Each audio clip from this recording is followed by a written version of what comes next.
Hello dear karting lovers, how are you doing? It's been a while since my last video here. I've been very busy with job and other stuff, so hope you don't mind that. Here you join me for my first endurance race. Here is the steward telling me to be aware of the changing light, as it changes from red to green very slightly. He's going to push me back so that I can see it clearly, and there we go. Time to go ahead, and we took the reveal from our teammate Ivan, and now we are going to ride along. We join the track here. We concede the position.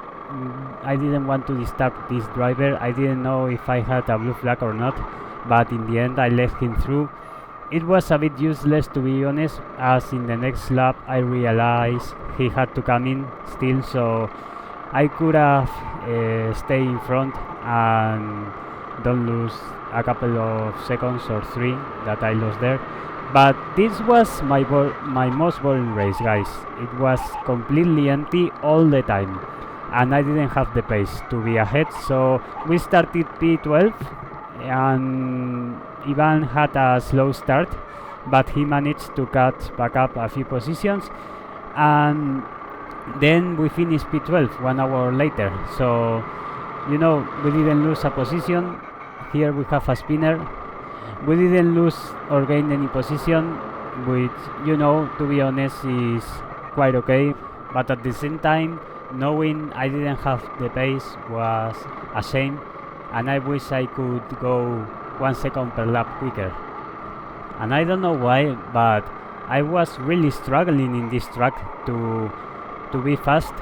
I was going 1.5 seconds slower than the guys ahead, and as much as I tried to go faster, I was taking the same lines every time.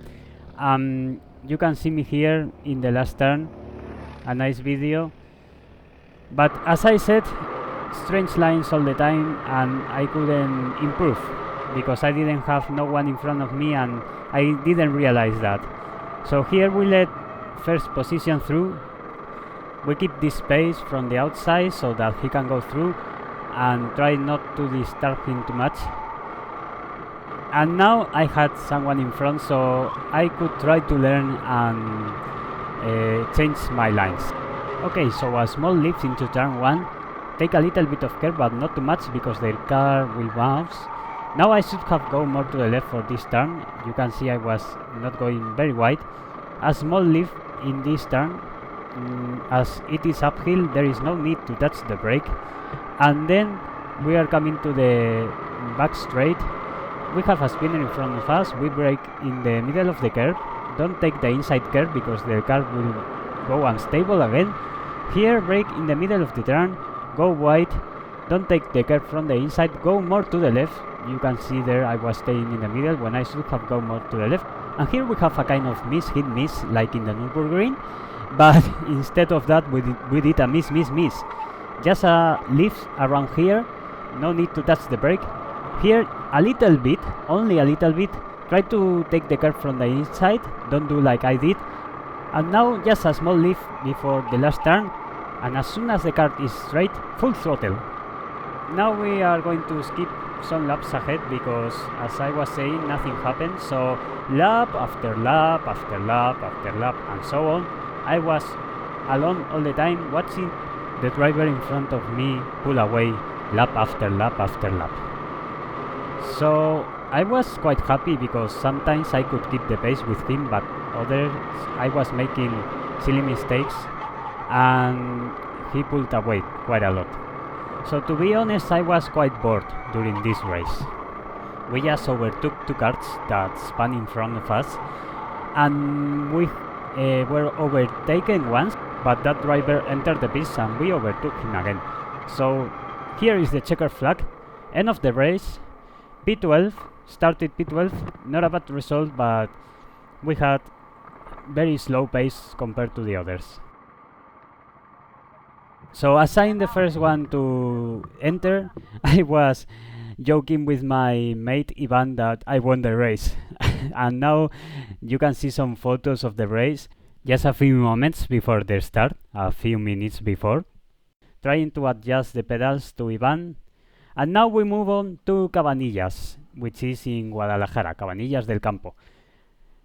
It is a cold day, 1 month later, in the 16th or 15th of November, I don't remember exactly. There's our friend Daniel, which came to see me with his wife, as he lived in a village nearby. And this was my second hit. And as soon as I was in the middle of the track, I realized, wait a second, where's my rib protector? Very important to have a rib protector here, because the track is really bouncy.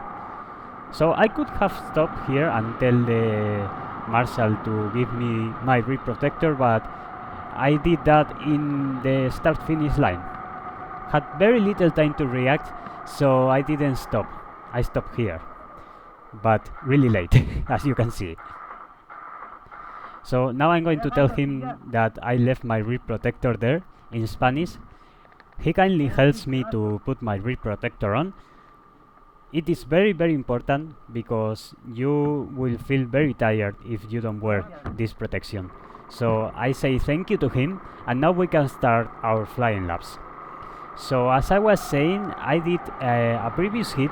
I didn't record it because I knew I was going to be slower. In fact, my fastest lap was a 49.0 in my first hit. So now we are starting to take a feel of the track, and I take too much curb here and bounce like crazy.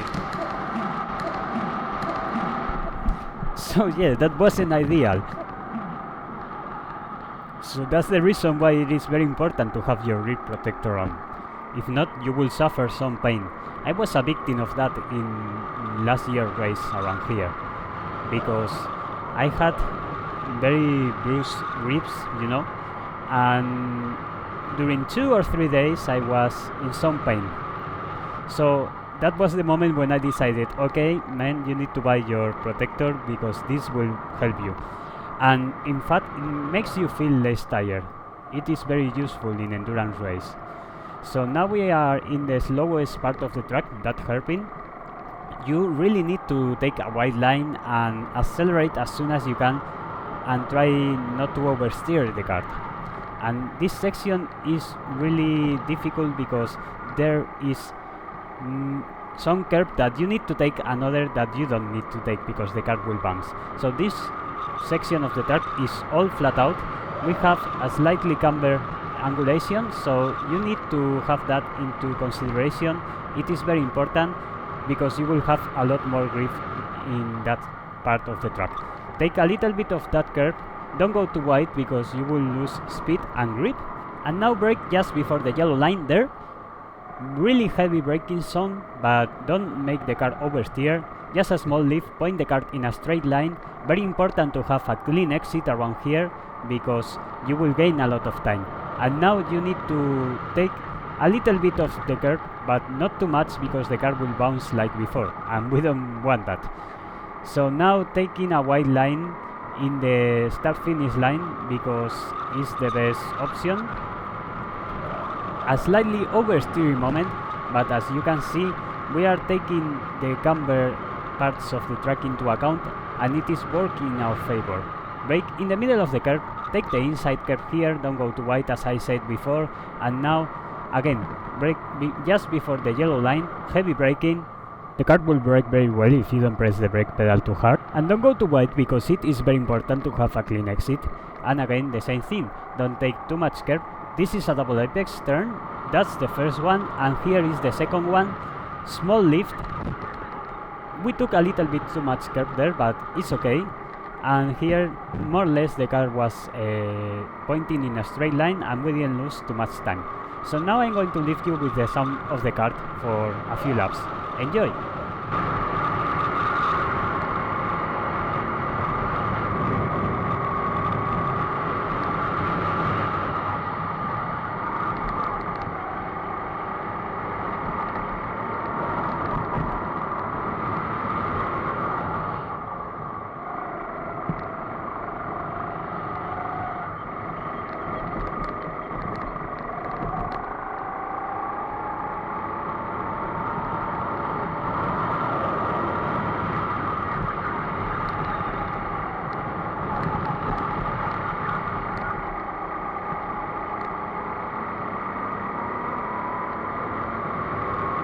So now we've been running for more than 15 minutes and we are starting to have some tension in our hands.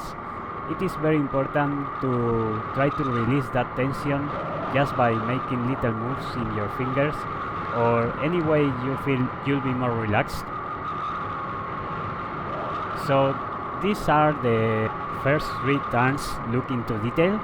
You can see the camber here, angulated part on the track. Take that, go wide, take that curve, but not too much. Again here, take just a little bit of curve, just with one wheel if you can. And now we are going to fast forward just a little bit, because as I was alone in the track, nothing really happened. It was just me taking hot laps and learning the track for this Saturday's race. So now we are going to start the last lap. One more time, I will leave you with the sound.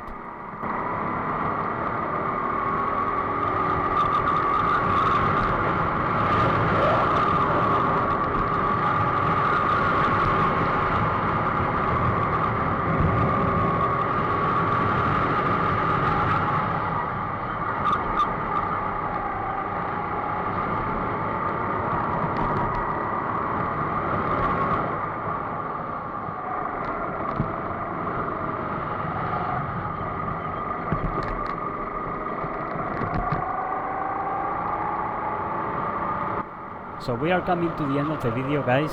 I know this didn't have too much action, but I tried to make it as entertaining as possible for you. It cost me a lot of time to edit this video because I'm not a pro, so I'm learning and searching for tips on the internet. And also I had a couple of issues which made me lose a lot of time, more than 1 hour. So there's the red flag. I can barely see that, so I look behind just to check. And yeah, it was quite fun. I was alone in the track, all the track for me. We managed a fastest lap time of 48.243 and the second fastest 48.265. So don't forget to follow me on Instagram and leave a comment if you enjoyed the video, and I will see you in the next one. Goodbye.